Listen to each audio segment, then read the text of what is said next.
Damn Reincarnation, capítulo 188, A Catedral 4. Os cacos de vidro que caíram no chão se estilhaçaram ainda mais. No meio do rugido criado por isso, Eugene estava parado distraído. Cacos se acumularam ou ricochetearam em sua cabeça e ombros, e o som era ensurdecedor, mas nos ouvidos de Eugene havia silêncio absoluto. Mesmo que dezenas de milhares desses cacos de vidro caíssem sobre ele, eles não podiam perfurar sua pele ou fazê-lo sangrar, mas todo o seu corpo latejava de dor como se estivesse sendo despedaçado por uma faca afiada. Ou pelo menos foi assim que se sentiu. Eugene olhou para o santo grau de Anise que segurava na mão esquerda. A imagem posterior do que ele tinha visto ainda persistia em sua cabeça. Ele viu as garotas paradas ali com sangue escorrendo delas. A inexpressiva Anise, a chorosa Cristina, e as inúmeras garotas que existiram entre elas. Eugene não conseguiu distinguir claramente as expressões daquelas garotas. Ele sentiu náuseas. O cheiro de sangue que ainda não deveria estar sentindo permaneceu sob seu nariz e se recusou a sair. Sir Eugene, uma voz gritou quando Hansol e vários outros clérigos se aproximaram hesitantemente de Eugene. Eles estavam tendo dificuldade em entender a situação. A destruição dos pilares de luz, que foram o orgulho desta catedral por centenas de anos, confundiu suas mentes, e a presença de Eugene Lionheart no centro disso os deixou ainda mais confusos. De como as coisas pareciam. Parecia que Eugene havia sido aquele a destruir os pilares de luz. Mas por que diabos ele faria isso? Que razão poderia haver para ele fazer isso? Mesmo os sacerdotes que não sabiam da identidade de Eugene pensavam assim, e Hansol, que sabia que Eugene era o herói, estava ainda mais certo de que Eugene não tinha motivos para fazer isso. Você está bem? Hansol perguntou timidamente. Por agora, por favor, venha aqui. Não sabemos se as paredes não continuarão a desabar. Ficar aí é muito perigoso. Uma voz balbuciava bobagens para ele, mas Eugene só podia ouvir o som de seu coração batendo cada vez mais rápido, como se estivesse prestes a explodir. Sua mão direita vazia estava apertada o suficiente para parecer que ele estava tentando esmagar seus ossos. Sua respiração acelerava junto com as batidas de seu coração. Eugene ofegou enquanto levantava a cabeça. Ele viu o altar da catedral. Graças aos cacos de vidro que caíram de cima, o altar e seus arredores ficaram cobertos de cacos de vidro. Quando Eugene caminhou em direção ao altar, cacos de vidro quebraram sob seus pés. Quando Eugene começou a se aproximar do altar, a perplexidade nos rostos de Hansol e dos outros sacerdotes aumentou. Eles não podiam dizer quais eram as intenções de Eugene, mas podiam ler um pouco o tipo de atmosfera que ele estava exalando. Sir Eugene, o que diabos você está tentando fazer? Hansol perguntou enquanto se aproximava de Eugene com uma expressão rígida. No entanto, Hansol só conseguiu dar alguns passos à frente antes de congelar no lugar. Não era apenas Hansol também. Todos os sacerdotes que estavam prestes a tentar parar Eugene se viram incapazes de se mover como se estivessem congelados no lugar. Sir Eugene? Mir timidamente falou de dentro de seu manto. Mas Eugene não teve tempo de sobra para respondê-la. Enquanto Eugene distraidamente fazia o que podia para suprimir sua intenção assassina transbordante, ele chutou o altar com um pé. Bang! O altar não caiu, nem foi lançado pelos ares. No momento em que Eugene chutou, o altar se despedaçou em uma nuvem de poeira. Tendo removido o altar, Eugene pegou o maxilar da santa que havia sido colocado no chão oco abaixo. Sir Eugene, Hansol gaguejou ao chamar o nome dele. Esse era o maxilar da santa de 400 anos atrás. Entre todas as relíquias sagradas consagradas na Catedral de Trescia, era uma rara relíquia sagrada de primeira classe que só poderia ser comparada ao crânio de São Teodoro. Por favor, coloque-o de volta no chão, implorou Hansol. Eu realmente não sei o porquê você está fazendo tudo isso, mas não pode simplesmente tocar nisso sem permissão. Eugene não o estava ouvindo. Ele apenas jogou o maxilar no santo graal de Anise e se virou. Os sacerdotes não conseguiram seguir Eugene quando ele saiu da catedral principal. Sir Eugene, você está bem? Você está bem, certo? Mer repetiu-se preocupada. Estou bem, respondeu Eugene ao sair da catedral. Isso era uma mentira. Na opinião de Eugene, Seu eu atual não estava nada bem. Mas também não era tão raro que suas emoções se irritassem tanto. Quando descobriu o Cavaleiro da Morte feito do cadáver de Hamel no túmulo do deserto. Quando Barang atacou Signard e os outros elfos na floresta Samar. Quando Iward capturou seus parentes para usar como sacrifício no Castelo dos Leões Negros, e quando teve que enfrentar os remanescentes dos Reis Demônios. No entanto, as emoções que surgiram durante esses eventos foram pelo menos claras e certas. Ele sentiu raiva, fúria e outros sentimentos semelhantes. No entanto, Eugene estava incerto sobre o que estava sentindo. Esses sentimentos eram tão intensos quanto naquela época. Mas ele ainda não tinha certeza se essa emoção crescendo dentro dele era raiva, fúria ou outra coisa. Não. A verdade era... Eu sei. Eugene realmente sabia o que estava sentindo e o que estava pensando. Ele simplesmente não queria admitir. Eugene mordeu firmemente o lábio inferior enquanto enfiava a mão dentro de seu manto para tirar a caixa. Mer agarrou a mão de Eugene. Ela colocou o rosto para fora do manto e olhou para Eugene com uma expressão preocupada. Seus olhos verdes, tão parecidos com os de Siena, tremiam de ansiedade. Embora Eugene não tivesse certeza de que tipo de expressão ele tinha em seu rosto, agora ele sabia. O rosto refletido de volta para ele nos olhos de Mer parecia estranho até para ele mesmo. Estou bem, repetiu Eugene mais uma vez. Mesmo sabendo que não estava bem, Eugene não pôde deixar de dizer que estava. Mer também podia sentir o que ele estava sentindo.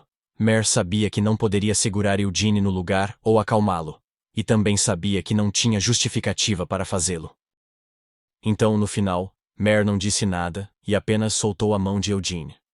Ao aceitar o olhar preocupado de Mer, Eugene ergueu a caixa. O maxilar desta santa era de 400 anos atrás. Anise nasceu 300 anos atrás. Eugene não entendia exatamente o que significava essa lacuna de 100 anos. Ele nem quis entender. No entanto, no final, o resultado ainda era o mesmo. Mesmo que ele não quisesse, precisava entender. Embora Eugene não quisesse admitir a verdade, sabia que não tinha escolha a não ser aceitá-la. Ele ainda podia ouvir o som de seu próprio coração batendo forte em seus ouvidos. Engolindo uma respiração pesada, Eugene lançou o feitiço dracônico de Akasha. Crack, crack. Algo fluiu na cabeça de Eugene. A conexão entre ele e esta relíquia de centenas de anos atrás foi projetada na mente de Eugene. A imagem resultante não era nítida. Talvez porque fosse de muito tempo atrás, ou talvez porque a relíquia estava tão danificada. Ele não sabia o que era, mas Eugene viu uma cena, cortada por estática crepitante, se desenrolar dentro de sua cabeça. Mais uma vez, Eugene viu o vínculo abominável que existia entre aquelas meninas, cujos pés estavam encharcados no rio de sangue. Havia Anise, Cristina, e todas as outras garotas além delas. Mas desta vez, Anise não era a primeira da fila. Mesmo antes dela, havia outra garota, não, garotas, que deixavam seu sangue fluir livremente. Seus rostos estavam faltando. De todas as garotas que estavam ali, as duas únicas cujos rostos eram claramente visíveis eram Anise e Cristina. Os rostos das outras garotas haviam sumido. Não que ele não pudesse vê-las claramente. Elas literalmente não tinham rostos. Suas feições também não foram obscurecidas por uma névoa.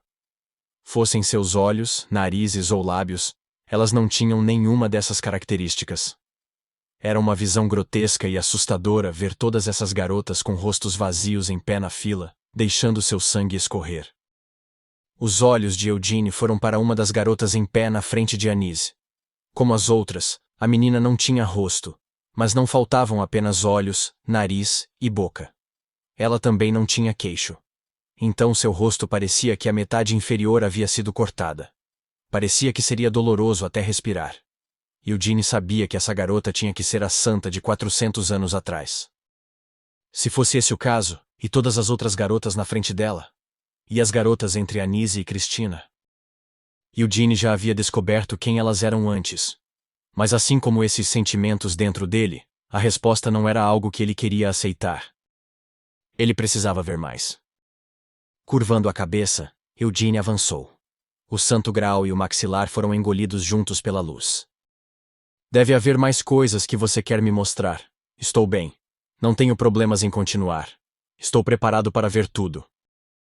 Enquanto Eugene murmurava essas garantias para si mesmo, Anise, ainda com o rosto inexpressivo, fechou os olhos. Uma a uma, todas as meninas desmoronaram e desapareceram. Todas as santas que estavam ali desmoronaram como castelos de areia, tornando-se parte do rio que fluiu com sangue derramado. O fluxo vermelho de sangue tornou-se um redemoinho em espiral no centro do campo de visão de Eugene. Crack, crack. O ruído criou uma distorção na imagem. Finalmente, o redemoinho terrivelmente vermelho se acalmou para se tornar um corpo de água calmo. Uma primavera linda e brilhante. Boom! O som soou abaixo dos pés de Eugene. Era o som de pegadas sendo esmagadas no chão e deixadas para trás quando os passos de Eugene pousaram com força demais para o chão suportar. Enquanto tentava acalmar as emoções que o consumiam, Eugene tentava pensar na situação, não, em tudo o que acaba de descobrir. A fonte de luz. Ele não sabia exatamente onde era. Visto que não era de conhecimento público, tinha que ser um lugar mantido em segredo mesmo dentro de Trécia. Pelo que ele tinha visto na projeção, não parecia estar dentro de um prédio. Havia pilares antigos. Eugene pensou ter visto os restos de um templo que parecia tão antigo que poderia ser chamado de ruína. Onde era? Não havia lugar assim perto da catedral. Quanto a Cristina, ela estava atualmente naquele local. Eugene continuou andando. Não sabia exatamente o que era aquela fonte. Ele também não sabia o propósito do ritual realizado ali. Cristina havia dito que o ritual era necessário e que ela mesma participava dele de bom grado. Não importava o quão suspeito o ritual parecesse, Eugene estava disposto a respeitar a escolha de Cristina. Olhe bem, Hamel. Para este vínculo abominável. Anise, na forma de uma jovem, levantou as mãos, que estavam cobertas de sangue. Cristina, que também estava na forma de uma menina, estava chorando ao lado de Anise. Desde que se reuniram em Eurasia, sua atitude era estranha. Respeito, né? Eugene esfregou suas próprias bochechas duras. Desde quando tenho tanta consideração pelos outros? Quando esse pensamento surgiu em sua cabeça, Eugene não hesitou mais. Bah!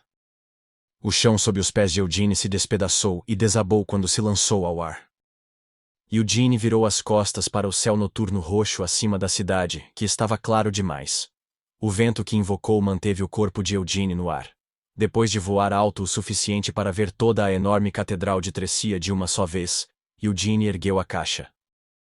O coração do dragão emitia luz. Com os olhos bem abertos, Eugene viu a miríade de feitiços que haviam sido lançados sobre a catedral. A maioria dos feitiços tratava de manter o edifício e melhorar sua estética. Esses não eram os feitiços que ele estava usando a caixa para procurar. Um por um, Eugene removeu esses inúmeros feitiços de sua busca. Embora tivesse a ajuda de Mer, tanta informação mágica estava sendo forçada em seu campo de visão, que a cabeça de Eugene latejava. Ainda assim, era melhor para ele ter dor de cabeça por causa disso. Em vez de distrair os pensamentos de Eugene, a dor de cabeça latejante estava realmente aguçando sua mente. Indo mais fundo, cada vez mais fundo, seus olhos ficaram injetados enquanto ele forçava ainda mais concentração através dos dentes cerrados. Seus olhos, tingidos de luz vermelha, penetraram profundamente no porão da catedral. Ele o havia encontrado. Os cantos da boca de Eugene se torceram para cima. Se lembrou do que Mer havia dito no primeiro dia em que chegaram a Iuras. Ele não sabia se era usado por conveniência, mas realmente havia um portal de dobra escondido nas profundezas da catedral. Eugene então encontrou o caminho que levava a este porão. Portanto, não havia mais necessidade de ficar no ar assim. Eugene imediatamente voou para baixo, indo para a torre do relógio e a porta que levava ao subsolo que estava escondida dentro dela. Sir Eugene, uma voz o interrompeu. Era Rensol. Ele estava bloqueando a entrada da torre do relógio junto com alguns outros sacerdotes. Por favor, volte para o seu quarto, gaguejou Rensol. Por que diabos você está fazendo isso? Por quê? Por que você levaria essas relíquias sagradas? Saia do caminho. Eugene cuspiu em uma voz desconhecida. Sem parar, Eugene apenas continuou caminhando em direção a eles rapidamente. Sir Eugene, você também foi responsável por quebrar os pilares de luz. Por que você faria isso? Por favor, dê-nos uma explicação. Rensol corajosamente exigiu. Parecia que eles não tinham intenção de recuar apenas com um aviso. Eugene imediatamente invocou uma rajada de vento. Ele não tinha intenção de prejudicar Rensol, que estava apenas tentando bloquear o caminho de Eugene. Era só... Eugene só queria afastá-los para que não o incomodassem mais. Eles queriam uma explicação? Como ele deveria explicar as emoções que estava sentindo agora e as coisas que foram projetadas em sua cabeça? Em primeiro lugar, era Eugene quem queria uma explicação. Então apenas manteve a boca fechada e virou o vento na direção deles. Whoosh! Assustados com o ataque, Rensol e os sacerdotes invocaram a luz e levantaram uma barreira de poder divino para bloquear o caminho de Eugene. Só de olhar para essa luz brilhante, Eugene sentiu como se o cheiro de sangue de antes estivesse flutuando ao seu redor mais uma vez. Boom! O vento fez os sacerdotes voarem para o lado. Então, em vez de se dispersar, o vento se juntou e quebrou a porta da torre do relógio. Agora que o caminho à frente havia sido aberto, os pés de Eugene flutuaram no ar mais uma vez. Eugene imediatamente voou para a torre do relógio sem mais demora. Então, procurando pelo portal subterrâneo que havia descoberto antes, ele brandiu o vento novamente. Boom! Todas as estátuas que estavam ao longo das paredes foram completamente destruídas. A porta secreta que levava ao subsolo só poderia ser aberta manipulando de forma elaborada essas estátuas, mas Eugene não queria perder tempo com isso. Então, apenas quebrou a porta. Passando pelas escadas que levavam ao local, ele chegou ao porão que abrigava o portal de dobra. A luz mágica do portal não estava acesa. Isso significava que ele não estava conectado a lugar algum. Um portal de dobra sempre precisava de um mago para mantê-lo, a fim de manter a conexão com as coordenadas dos portais conectados. No entanto, além de Eugene, não havia mais ninguém lá no momento. Ficou claro o que havia acontecido sem nem mesmo precisar pensar nisso. Depois que o cardeal Rogério saiu com os inquisidores, ele fechou completamente o portal de dobra. Haha! Eugene soltou uma risada seca enquanto se dirigia para o portal de dobra. Mer, que leu suas intenções, entrou em pânico e saiu de seu manto para agarrar Eugene pelos ombros. Esse plano é muito imprudente e perigoso, Mer gritou. Mer, solte, ordenou Eugene. Sir Eugene, por favor, acalme-se, implorou Mer. Um portal de dobra é o mais alto nível de magia espacial. Mesmo que um mago do quinto círculo possa manter a conexão entre os portais, você precisa ser pelo menos um mago do sexto círculo para criar uma nova conexão. Você realmente acha que eu não sei disso? Claro que você sabe. É por isso que estou dizendo para você não fazer isso. O fato de estar tentando fazer algo assim, mesmo sabendo de tudo isso, significa apenas que Sir Eugene, você não está em seu juízo perfeito agora. Mer estava certa. O portal de dobra que mantinha uma conexão por longas distâncias era o mais alto nível de magia espacial. O nível atual de Eugene como mago era o quinto círculo. Com a ajuda de Akasha e Mer, ele poderia usar feitiços até o sétimo círculo, mas ainda era muito arriscado para Eugene tentar abrir o portal à força. Os portais de dobra registravam um comprimento de onda único para cada portal conectado. Os comprimentos de onda em ambos os lados do portal precisavam entrar em ressonância para abri-lo e manter uma conexão. Naturalmente, apenas o mago que controlava o portal de dobra conhecia o feitiço para criar esses comprimentos de onda. Não era possível para Eugene abrir o portal a menos que conhecesse as coordenadas espaciais da fonte de luz e os comprimentos de onda necessários para a ressonância. Mer tentou desesperadamente persuadi-lo. Se você usasse um dispositivo de cálculo e adicionasse a caixa em cima disso, poderia combinar os comprimentos de onda à força. No entanto, Sir Eugene, você também deve estar ciente de que tal conexão não pode deixar de ser instável, certo? A magia espacial, especialmente a magia que envolve atravessar longas distâncias como um teletransporte, é muito arriscada quando falha. Se a conexão falhar... Eugene a interrompeu. Não vou falhar. Hã? Mer expressou sua confusão. Tudo bem se eu conseguir estabelecer uma conexão, Eugene assegurou a ela. Depois disso, posso sintonizar o comprimento de onda enquanto estou no meio da travessia. Dessa forma, não sairemos de sincronia, e a conexão não deverá ter problemas. Mas isso é simplesmente absurdo, protestou Mer. Ajustar as coordenadas e sintonizar os comprimentos de onda em tempo real sem antes conhecer as coordenadas da saída? Mesmo para mim, esses cálculos são impossíveis. Isso não está mais no reino do cálculo puro. Não tenho intenção de obrigar você a fazer isso por mim, então não se preocupe, disse Eugene enquanto tirava a mão de Mer de seu ombro. Então ele empurrou firmemente a cabeça de Mer e a colocou de volta para dentro de seu manto. Kia! Mer gritou em reclamação.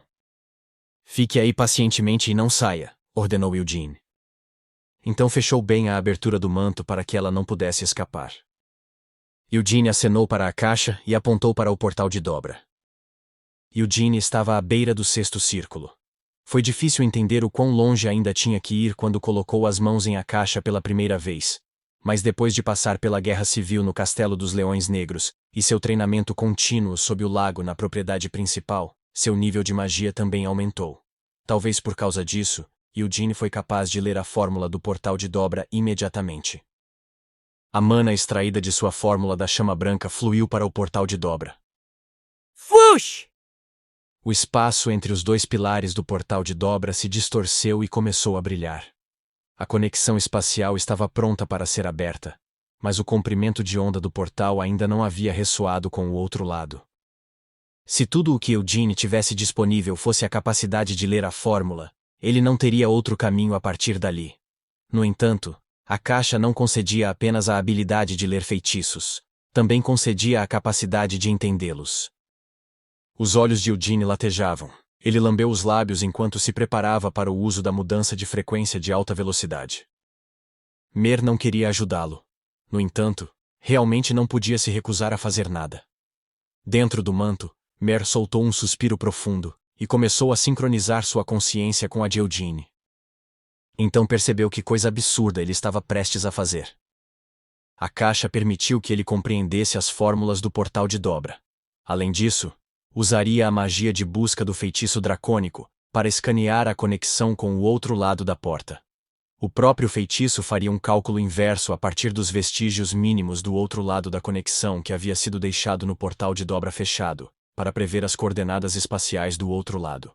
Eugene então pretendia infundir sua mana no portal para cada uma das inúmeras coordenadas que foram derivadas por meio desse método para gerar um comprimento de onda momentâneo, e então repetir isso até que ele pudesse combinar os comprimentos de onda para cada coordenada. Isso era uma loucura. Um trabalho brutal e irracional por trás de uma máscara de magia avançada. Esta não era uma tarefa que um único mago poderia realizar. Mesmo um arquimago não poderia conectar todos esses diferentes portais de dobra repetidamente, enquanto realizava uma quantidade tão grande de cálculos a cada vez. Não havia como tal plano ser possível. Se alguém tentasse fazer isso, sua mana seria esgotada imediatamente. No entanto, Eugene tornou isso possível. A caixa reduziu a quantidade de mana necessária para a magia. Mer pôde compartilhar o trabalho de cálculo das coordenadas. Operar a fórmula do Anel de Chamas permitiria que Eugene recuperasse toda a mana desperdiçada. Seus sentidos, aguçados até o limite, seriam capazes de detectar as mudanças nos comprimentos de onda. Não importava se os comprimentos de onda não eram perfeitamente ressonantes. Contanto que houvesse um momento em que eles ressoassem, Eugene não perderia essa chance. Quando lágrimas de sangue começaram a escorrer de seus olhos arregalados e se acumular na ponta de seu queixo, Eugene empurrou a caixa para frente. Uma ondulação se formou no espaço distorcido. Sem poupar mana, Eugene derramou tudo o que tinha. As ondulações estavam ficando cada vez maiores. A mana de Eugene foi forçada a entrar no remendo conectando os dois lados e martelou a porta fechada. Whoosh! O espaço distorcido de repente se encheu de luz. Os portais de dobra foram conectados com sucesso. Dentro do manto, Mer se esparramou em exaustão. Nesse ponto, sentiu que ficaria feliz em usar a função de descanso que tanto odiava. Não, eu não posso, Mer pensou consigo mesma enquanto balançava a cabeça. Eugene caminhou lentamente até o portal de dobra. Este portal estava conectado à fonte de luz.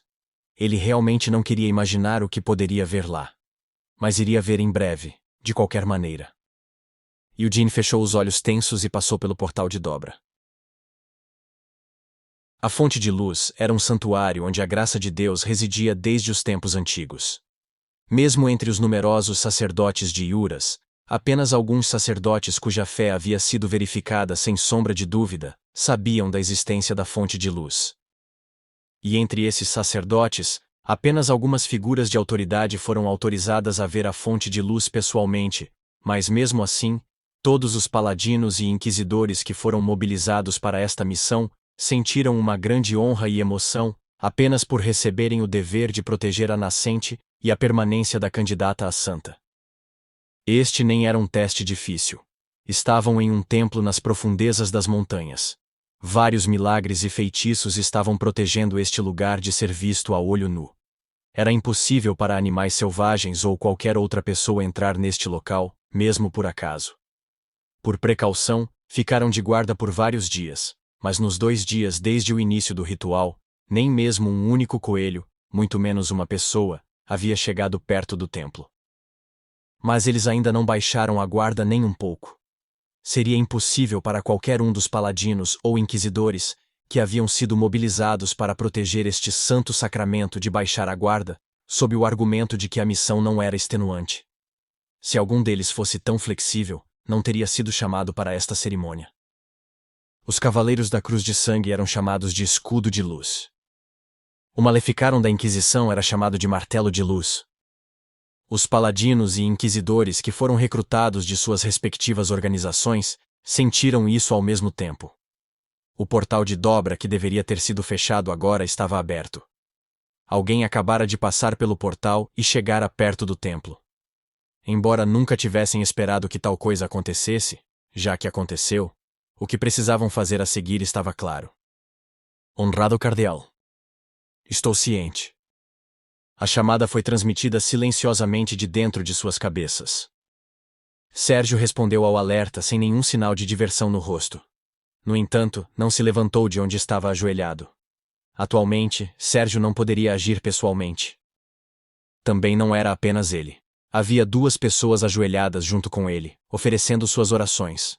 Havia Giovanni, um dos capitães dos Cavaleiros da Cruz de Sangue, e o Inquisidor Atarax.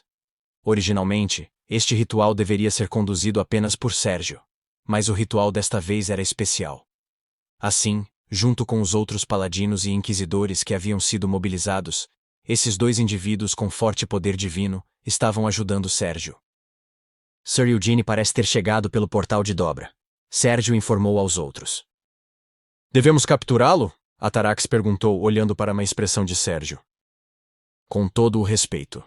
Sérgio concordou com a proposta sem revelar imediatamente suas emoções crescentes. Se possível, tente fazer com que ele volte por conta própria. Se isso for impossível, então não há como evitar. Todos vocês devem estar bem cientes de quão importante é este ritual. Mesmo que ofenda Sir Eugene, temos que mandá-lo de volta imediatamente. Sim, senhor. Seguiremos suas ordens. Mas como Eugene apareceu ali? Ele definitivamente havia fechado o portal de dobra. Sérgio tinha ouvido falar que o talento de Eugene Lionheart como mago também era excepcional. Mas não deveria ser impossível até mesmo para um arquimago conectar os 2 lados de um portal de dobra sozinho? Que surpreendente! Sérgio comentou com uma expressão aborrecida enquanto acalmava suas próprias emoções. Certamente era impossível, inacreditável e surpreendente. Mas isso era apenas quando considerado dentro do escopo do que os humanos eram capazes. A conquista de Eugene não foi nada comparada aos milagres realizados por Deus. Sérgio mais uma vez juntou as mãos para rezar e olhou para a frente. Na frente dele, uma luz suave estava brilhando. A luz vinha da água que brotava de uma nascente no subsolo que brilhava mesmo no escuro. A água tinha um leve calor, embora não houvesse nenhum cheiro em particular. A água não apenas brilhava, também tinha um poder sagrado muito mais forte do que a água benta abençoada por um sacerdote de alto escalão como ele. No meio desta fonte, Cristina, vestida com uma túnica branca pura que lembrava uma mortalha, estava imersa em sua luz. O sangue escorria das inúmeras feridas que cobriam seu corpo. O sangue de Cristina se misturou com a água da nascente, mas a água da nascente não ficou vermelha. Sérgio, que estava assistindo, levantou-se lentamente. Puxou uma adaga que havia sido imersa na fonte e se aproximou de Cristina. As águas puras da fonte estavam cheias de poder divino. Não importava quantas vezes ela fora cortada. As feridas de Cristina foram curadas pela graça divina infundida na luz da fonte. Esta visão era verdadeiramente milagrosa. Sérgio olhou para Cristina, cujos olhos estavam fechados enquanto recitava suas orações. Candidata a santa, Sérgio a chamou com sua voz, mas Cristina não respondeu. Ela não estava dormindo. A consciência de Cristina ainda estava acordada, mas seu corpo não podia se mover de acordo com sua vontade. Como seus olhos estavam fechados, ela não conseguia ver nada. Alguns de seus sentidos foram suprimidos, mas outros sentidos estavam dezenas de vezes mais sensíveis do que o normal. Você precisa ter paciência, Sérgio a aconselhou. Durante o ritual anterior, Cristina sentou-se nesta fonte e se cortou com uma faca ao longo de vários dias. Mesmo enquanto a luz curava uma ferida após a outra, até o final do ritual, Cristina foi forçada a se cortar e derramar seu sangue repetidamente. Cristina, que possuía uma sensibilidade em relação à dor, que havia sido aguçada dezenas de vezes mais do que o normal, sofreu dor suficiente para que fosse um alívio simplesmente enlouquecer ou morrer. Mas esta fonte era capaz de impedir que a mente de um suplicante enlouquecesse. Em vez disso, despertava a consciência de Cristina a tal ponto que ela poderia continuar abrindo essas feridas em seu corpo. Para o ritual realizado desta vez, foi apenas no primeiro dia que Cristina teve que cortar seu próprio corpo. A partir do segundo dia, foi Sérgio quem esculpiu esses estigmas nela. Assim, não havia como ela se adaptar à dor. A dor também era mais aguda do que antes. Cristina nunca sabia exatamente onde Sérgio começaria a esculpir, mas não podia se permitir ter medo dele. A luz era quente e reconfortante. Ela repetiu esse pensamento para si mesma, enquanto continuava a recitar suas orações dentro de sua mente. Ó onisciente e onipotente Deus da luz, por favor, cuide da minha alma. Ilumine minha alma com sua luz e limpe meu sangue. Por favor, queime minhas paixões com sua luz e deixe sua luz no lugar. A lâmina tocava sua pele. Naquele exato momento, uma estranha antecipação era transmitida a Cristina, mas ela não tremia. Permita-me esquecer esta dor e desespero para que eu leve a salvação ao seu rebanho. Ajude-os a encontrar descanso em sua luz, e permita que renasçam como luz. Que você envie sua luz onde quer que eu esteja, e onde quer que eu ande. Como sua apóstola, sou uma lâmpada que iluminará a escuridão, e como sua tocha, use este corpo como fonte de combustível para iluminar o mundo. A lâmina perfurou a pele de Cristina. A dor, tão agonizante que sua mente parecia prestes a entrar em colapso, começou a se espalhar por todo o corpo. No entanto, os olhos bem fechados dela não tremeram, e nem soltou um gemido. Para que a tua luz ilumine as trevas do mundo, tem piedade de nós. Por favor, ouça esta oração. Permita que sua luz brilhante e sagrada, a centelha que primeiro iluminou este mundo, habite dentro de mim, sua serva. Nada podia ser visto dentro de seus olhos bem fechados. Onde quer que ela olhasse estava cheio de escuridão.